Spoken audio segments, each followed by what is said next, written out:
మహిళల రక్షణ కోసం గుంటూరులో 2.20 కోట్లతో అత్యాధునిక సఖీ భవనం ప్రారంభమైంది. వసతి, భోజనం, ఇంటర్నెట్ సౌకర్యాలతో 100 మందికి ఆశ్రయం కల్పించనున్నారు. మహిళలు స్వేచ్ఛగా జీవించేందుకు సీఎం చంద్రబాబు నాయుడు కృషి చేస్తున్నారని, ఎలాంటి ఇబ్బందులు ఎదురైనా శక్తి యాప్ ద్వారా ఫిర్యాదు చేయవచ్చని మంత్రి గుమ్మడి సంధ్యారాణి తెలిపారు. తక్కువ ఖర్చుతో పనిచేసే మహిళలకు సఖీ భవనంలో వసతి సౌకర్యం కల్పిస్తున్నట్లు వెల్లడించారు. అందరికీ నమస్కారం. ఈరోజు మన గుంటూరు జిల్లాలో సఖీ నివాస్ని ప్రారంభించుకున్నాం. ముఖ్యంగా ఉమెన్ అండ్ చైల్డ్ వెల్ఫేర్లో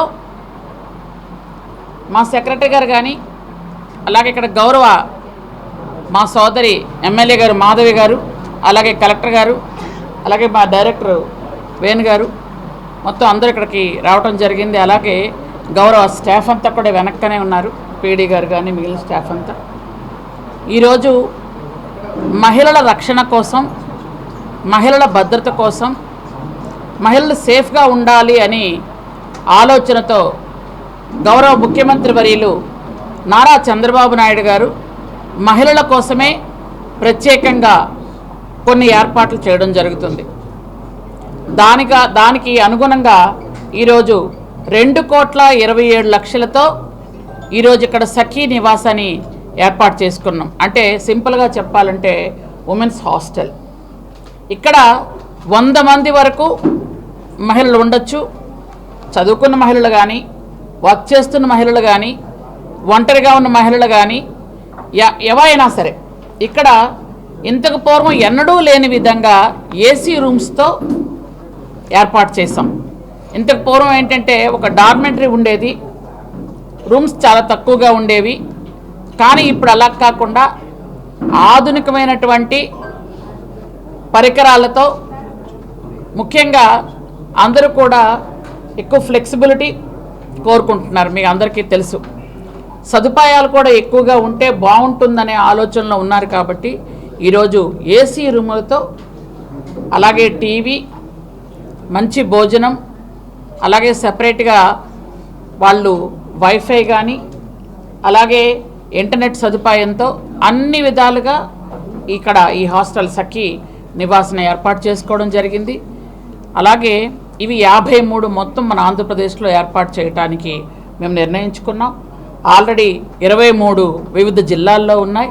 ఇంకా 30 అతి త్వరలో మేము స్టార్ట్ చేస్తామని మీ అందరికీ తెలియజేసుకుంటూ, మీ అందరికీ తెలుసు మహిళల తాలూకా భద్రత, రక్షణ ముఖ్యమని చాలా జాగ్రత్తలతో వెళ్తున్నటువంటి ప్రభుత్వం ఇది మంచి ప్రభుత్వం, మీ అందరికీ ముందుగానే తెలుసు. గౌరవ ముఖ్యమంత్రి చంద్రబాబు నాయుడు గారు మహిళల మీద ఎక్కడైనా ఈ మధ్యకాలంలో మీరు చూస్తున్నారు, వాట్సాప్లో కానీ, ఫేస్బుక్లో కానీ, అంటే ఇట్లాంటి సామాజిక మాధ్యమాల్లో ఎక్కడైనా మహిళల్ని కించపరిచే విధంగా ఉంటే వెంటనే దానికి చర్య ఉంటుంది. ఎందుకంటే ఇంతకు పూర్వం ఇక్కడ కూర్చొని మేమందరం ఈరోజు మా ఎమ్మెల్యే గారు కానీ, కలెక్టర్ గారు కానీ, మా ప్రిన్సిపల్ సెక్రటరీ కానీ అందరం కూడా మహిళలమే. మేమందరం కూడా ఇంతకు ముందు ఏ స్థాయిలో ఉన్నా, ఈవెన్ జడ్జిలకు కూడా తప్పలేదు, ఏ స్థాయిలో ఉన్నా వాళ్ళని ఏదో ఒక విధంగా కించపరచడం, అవమానించడం, ఫోటోలు మార్పింగ్ చేయటం, అలాంటి భయంకరమైన పరిస్థితులు అందరం ఎదుర్కొన్నాం. అలాంటి పరిస్థితులు ఎదుర్కోకూడదు.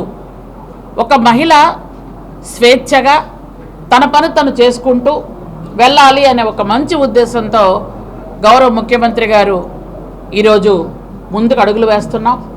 అలాగే మీకు అందరికీ తెలుసు, శక్తి యాప్ అని ఒకటి ఏర్పాటు చేశారు. గౌరవ హోంమంత్రి గారు వీళ్ళంతా కూడా దీనికి ఈ శక్తి యాప్ ఏంటంటే ఎవరికైనా ఎక్కడైనా ఇబ్బంది కలిగితే ఆ శక్తి యాప్ ముందుగానే డౌన్లోడ్ చేసుకుంటే ఫోన్ని ఒక 3 సార్లు ఇలా తిప్పితే చాలు, వాళ్ళకి కనెక్ట్ అవుతుంది. ఎక్కడున్న మహిళల మీద మనం ఎన్ని జాగ్రత్తలు తీసుకున్నా ఎక్కడో ఒక దగ్గర ఏదో ఒక సంఘటన మనం చూస్తున్నాం, వింటున్నాం. అంటే ఎన్ని యాప్లు తీసుకొచ్చినా, ముఖ్యమంత్రి గారు ఎన్ని జాగ్రత్తలు తీసుకున్నా, ఇప్పుడు మాలాంటి వాళ్ళు మహిళలు ఉద్యోగం చేస్తున్న వాళ్ళు కానీ, రాజకీయం చేస్తున్న మహిళలైనా ఎంత జాగ్రత్తలు తీసుకున్నా ముఖ్యంగా ముందు మారాల్సింది ప్రజలు, మారాల్సింది కొంతమంది పురుషులు. ఎందుకనంటే మనం ఎన్ని చేసినా కానీ ఎక్కడో ఒక దగ్గర ఒక అపశృతి వినపడగానే ఎంత బాధపడుతున్నాం. నిన్న మీ అందరికీ తెలుసు ఎన్టీఆర్ జిల్లాలో మనం 1 స్టాప్ సెంటర్ ఒకటి ఏర్పాటు చేసాం. ఇవి 26 జిల్లాల్లో కూడా ఏర్పాటు చేసుకుంటున్నాం. వాటి తాలూకా ప్రాముఖ్యత ఏంటో మీ అందరికీ ఆల్రెడీ తెలుసు. 1 స్టాప్ సెంటర్ అంటే అక్కడ మహిళలు ఉద్యోగం చేస్తున్న వాళ్ళు కానీ, వ్యాపారం చేస్తున్న వాళ్ళు కానీ, రాజకీయం చేస్తున్న ఎటువంటి మహిళలైనా వాళ్ళకి ఫిజికల్గా కానీ మెంటల్గా కానీ ఎలాంటి టార్చర్ ఎవరైనా చేసినా, ఎక్కడైనా వాళ్ళు మానసికంగా కానీ బాధపడినా, వాళ్ళని ఎవరైనా అటాక్ చేసినా, ఇట్లాంటివి ఏవైనా ఉంటే బయటకు చెప్పుకోలేని పరిస్థితిలో ఉండేటప్పుడు ఆ సెంటర్కి వచ్చి వాళ్ళు చెప్పుకుంటే అక్కడ వాళ్ళకి వైద్య సదుపాయం కానీ, లాయర్ల సదుపాయం కానీ, పోలీసులు అక్కడే ఉంటారు. వాళ్ళకి అన్ని విధాలుగా ఆదుకోవడానికి, వాళ్ళకి రక్షణ కల్పించడానికి, వాళ్ళకి మేమున్నామనే భరోసా ఇవ్వడానికే 26 జిల్లాల్లో 26 సెంటర్లు ఏర్పాటు చేశాం. అలాగే మహిళలు ఎక్కడ పడితే అక్కడ ఉండిపోయి పాపం వాళ్ళకి భద్రత లేకపోతుందనే ఇటువంటి సఖీ నివాసులు ఏర్పాటు చేస్తున్నాం. ఎందుకంటే సేఫ్గా బయట మీరు వచ్చేటప్పుడు చూస్తుంటారు సోదరులందరూ కూడా, వాళ్ళు వేణిముద్ర అంటే మనకి ఇప్పుడు తంబు అక్కడ వేసి రావచ్చు. అంటే ఎవరు పడితే వాళ్ళు లోపలికి వచ్చడానికి కూడా కుదరదు. మొత్తం సీసీటీవీ కెమెరాలు పెట్టాం కాబట్టి వాళ్ళకి ఇక్కడ భద్రంగా రక్షణగా ఉండాలి అని. వాళ్ళ ఇంట్లో ఎలా ఉంటున్నారో ఇక్కడ కూడా ఉద్యోగం చేసుకొని వచ్చిన వ్యాపారం ఏదైనా 100 మంది మహిళల వరకు ఇక్కడ ఉండొచ్చు.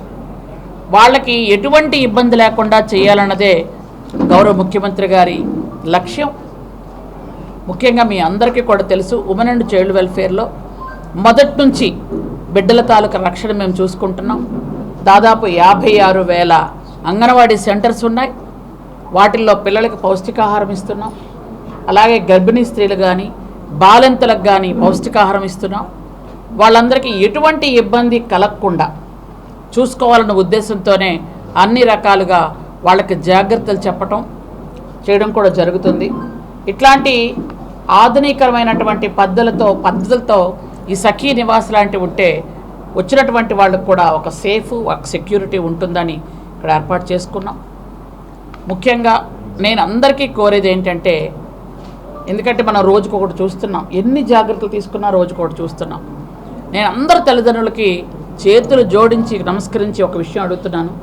మన పిల్లల్ని మనం బయటకు పంపించేటప్పుడు ఆడపిల్లలకి ఎంత జాగ్రత్తలు చెప్తున్నామో, సేఫ్గా వెళ్ళండి, సేఫ్గా రండి, తోడుతో వెళ్ళండి, తెలిసిన వాళ్ళతోనే రండి అని ఎంత జాగ్రత్తలు చెప్తున్నామో, దయచేసి మన బిడ్డల్ని, మగపిల్లల్ని బయటకు పంపించడానికి కూడా అంత జాగ్రత్తలు చెప్పండి. మీరు బయటకు వెళ్ళేటప్పుడు ఆడపిల్లల్ని మీ సోదరుల్లా చూసుకోండి, వాళ్ళతో జాగ్రత్తగా మెలగండి, వాళ్ళని కామెంట్ చేయొద్దు.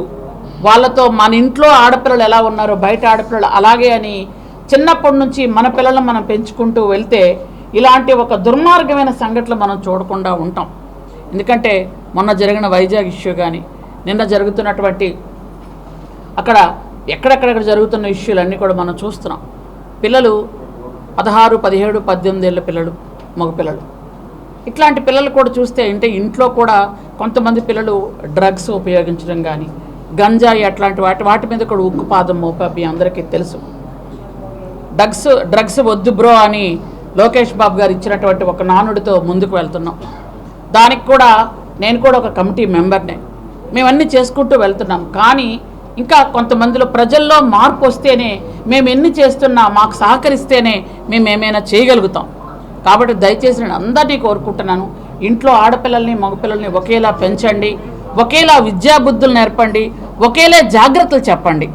కాబట్టి అప్పుడే బయటకు వచ్చి వెళ్ళొచ్చినటువంటి పిల్లలకి రక్షణ, భద్రత ఉంటుందని మీ ద్వారా తెలియజేసుకుంటూ ఈరోజు చాలా సంతోషంగా ఉంది. ఇక్కడికి వచ్చినటువంటి మహిళలందరూ కూడా భద్రంగా ఉంటారు, భరోసాతో ఉంటారు. వాళ్ళకి రక్షణ పూర్తి స్థాయిలో కల్పిస్తున్నామని తెలియజేసుకుంటున్నాం.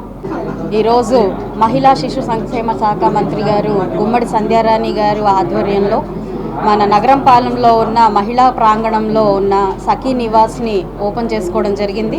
ఇటు కలెక్టర్ గారి ఆధ్వర్యంలో, అదేవిధంగా సెక్రటరీల గారి ఆధ్వర్యంలో ఈరోజు అందరం కూడా ఎప్పటి నుంచో ఇది ముందుకు వెళ్ళని ఒక భవనం. ఆ భవనాన్ని ఈరోజు చాలా ప్రతిష్టాత్మకంగా ఓపెన్ చేసుకోవడం జరిగింది. మరి గత ప్రభుత్వ నిర్లక్ష్యానికి ఇది కూడా ఒక తార్కాణం. మహిళలే మా చెల్లెమ్మలు, అక్క చెల్లెళ్ళు అని చెప్పుకుంటూ ముందుకు వెళ్తున్న గత ప్రభుత్వ నాయకులందరూ కూడా ఇది ఒకసారి చూడాల్సిన అవసరం కూడా ఉంది. మరి ఇన్ని రోజులుగా ఎందుకు దీనికి నిర్లక్ష్యంగా వదిలేశారో మనం ఆలోచించుకోవాల్సిన అవసరం ఉంది. అయితే మహిళల అభివృద్ధి, వారి శ్రేయస్సే ధ్యేయంగా కూటమి ప్రభుత్వం పనిచేస్తుంది. మాన్య ముఖ్యమంత్రి నారా చంద్రబాబు నాయుడు గారు ఎప్పుడూ కూడా మహిళలకి వారి యొక్క శ్రేయస్సు కోసం పెద్దపీట వేస్తూ ఉన్నారు. దానికోసమే ఎన్నో రకాలైన చర్యలు తీసుకుంటా ఉన్నారు. అందులో భాగంగానే ఈరోజు ఈ సఖీ నివాస్ ఒకటి. మరి ఆడపిల్లలు చదువుకుంటున్నారు, ప్రాంతం కాని ప్రాంతంకి వెళ్ళి వారు ఉద్యోగ రీత్యా ఉండాల్సిన అవసరం వస్తుంది. అలాంటి క్రమంలో ఎక్కడో ప్రైవేట్ రంగంలో ఉన్న హాస్టల్స్లో ఉండాల్సిన అవసరం కూడా ఉంటుంది. కాబట్టి దాన్ని గుర్తించి ఈరోజు ప్రభుత్వం తరపున ఈ యొక్క hostels, women hostels, working hostels ఉండాల్సిన అవసరం ఎంతైనా ఉంది అని చెప్పి గుర్తించి ఈ యొక్క హాస్టల్స్ని రూపకల్పన చేసుకోవడం జరిగింది. అయితే ఇది చాలా అత్యాధునికంగా ప్రైవేట్ హాస్టల్స్కి ధీటుగా ఈరోజు గవర్నమెంట్ నుంచి చాలా చక్కగా ఈ గవర్నమెంట్ ఉమెన్స్ హాస్టల్ ఓపెన్ చేసుకోవడం జరిగింది. ఇటు సెక్యూరిటీ పరంగా బయోమెట్రిక్ దగ్గర నుంచి కూడా ప్రతిదీ సీసీ కెమెరాస్తో సహా అన్నీ ఏర్పాటు చేసుకొని వాళ్ళ రక్షణే ధ్యేయంగా, వాళ్ళ శ్రేయస్సే ధ్యేయంగా ఇక్కడ సిబ్బంది కూడా పనిచేస్తూ ఉన్నారు. మరి బయట మనం తీసుకుంటే దాదాపుగా 6-7 వేలు లేనిదే ఒక వర్కింగ్ ఉమెన్స్ రూమ్ దొరకడం చాలా దుర్లభం. అలాంటిది ఏసీ రూమ్స్ అత్యంత తక్కువ ధరలకే ఈరోజు అందుబాటులోకి తేవడం. మీరు ఒకసారి ప్రాంగణం అంతా చూసుకుంటే మరి చాలా చక్కగా హైజీనిక్ హెల్త్ కిచెన్ ఉంది, అదేవిధంగా రీక్రియేషన్ రూమ్ ఉంది, ఎన్నో రూమ్స్ కూడా ఉన్నాయి, సింగిల్ రూమ్స్, డబుల్ రూమ్స్, ఇలా షేరింగ్ రూమ్స్ ఉన్నాయి. సో మహిళలు ఎంత దూరంగా వాళ్ళు వెళ్ళి కష్టపడి వస్తున్నప్పుడు వాళ్ళు సేద తీరడం కోసం అదేవిధంగా చాలా రక్షణాత్మకంగా ఈ యొక్క ఉమెన్స్ హాస్టల్ని ఏర్పాటు చేసుకోవడం జరిగింది. మరి గౌరవ మంత్రివర్యుల ఆధ్వర్యంలో ఈ యొక్క సఖీ నివాసులు రాష్ట్ర వ్యాప్తంగా ఎన్నో ప్రారంభించుకోబోతా ఉన్నాము. అందులో ఈ నగరంపాలెం గుంటూరు పశ్చిమ నియోజకవర్గంలో ఈరోజు ఓపెన్ చేసుకోవడం నిజంగా చాలా సంతోషదాయకంగా ఉంది. అండ్ సంధ్యారాణి గారి ఆధ్వర్యంలో ఇప్పటికే ఎన్నో సంక్షేమ కార్యక్రమాలు, అభివృద్ధి కార్యక్రమాలు ఇటు మహిళల కోసం, అటు శిశు సంక్షేమం కోసం ముందుకు వెళ్తా ఉన్నాయి. ఇంకా మరిన్ని అద్భుతాలు జరుగుతాయి అని చెప్పి మేము ఆకాంక్షిస్తూ నారా చంద్రబాబు నాయుడు గారికి ఈ సందర్భంగా మహిళలందరి తరపున కృతజ్ఞతలు చెప్పుకుంటున్నాం. ఈ వీడియో నచ్చితే లైక్ చేయండి. అలాగే మా ఛానల్ ని ఫస్ట్ టైం కనుక చూస్తున్నట్టయితే ఇప్పుడే సబ్స్క్రైబ్ చేసుకుని పక్కనే ఉన్న గంట సింబల్ ని యాక్టివేట్ చేసుకోండి. అప్పుడే మేము పెట్టే ప్రతి వీడియో మీకు నోటిఫికేషన్ గా వస్తుంది. అలాగే ఈ వీడియో పూర్తిగా చూసినందుకు ధన్యవాదాలు.